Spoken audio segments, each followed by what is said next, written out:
மாண்புமிகு உறுப்பினர் திருமதி வானதி சீனிவாசன். மாண்புமிகு பேரவைத் தலைவர் அவர்களே, சமீபத்தில் கோவையில் ஒரு உயர்மட்ட மேம்பாலம் ஒன்று திறந்து வைக்கப்பட்டது.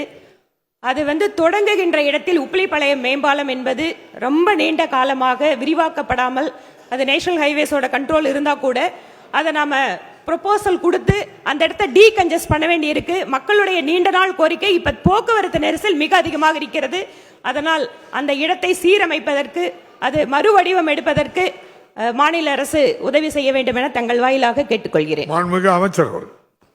மாண்புமிகு பேரவைத் தலைவர்களே, நம்முடைய சகோதரி சட்டமன்ற உறுப்பினர் சொல்வது என்பது அது முற்றிலும் அது ஏற்றுக்கொள்ள வேண்டிய ஒரு திட்டம்தான்.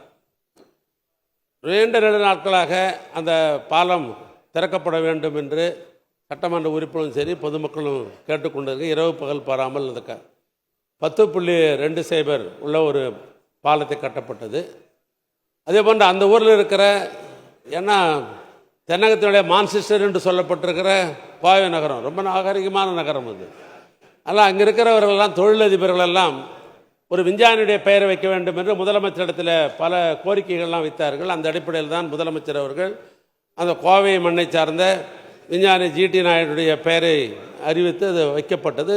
அது திறப்பிழாவும் செய்த பொழுது கொங்குநாடு கட்சியினுடைய தலைவர் அவர்கள் அங்கேயே மேடையிலே கூட நன்றி சொன்னார். இப்படி ஒரு பெயரை நீங்கள் பொதுப்படியாக வச்சிருக்கிறீங்க, அதனால் உங்களுக்கு நன்றி என்று அங்கே மேடையிலே கூட குறிப்பிட்டார்கள்.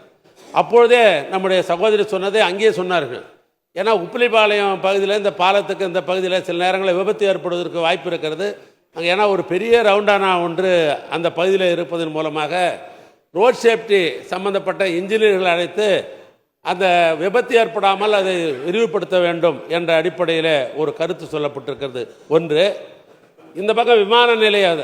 ஏன்னா இப்போ பாலம் கட்டினவரை பார்த்தோன்னா அந்த போக்குவரத்தை உள்ள அந்த கார் ஓட்டுநர்கள் ரொம்ப வேகமாக போவதன் மூலமாக விபத்து ஏற்படும் என்ற அடிப்படையில் 2 தினங்களுக்கு முன்னால் ஸ்பீட் பிரேக்கர், ரப்பராலான ஸ்பீட் பிரேக்கரை போட வேண்டும் என்று அதையும் சொல்லியிருக்கிறோம்.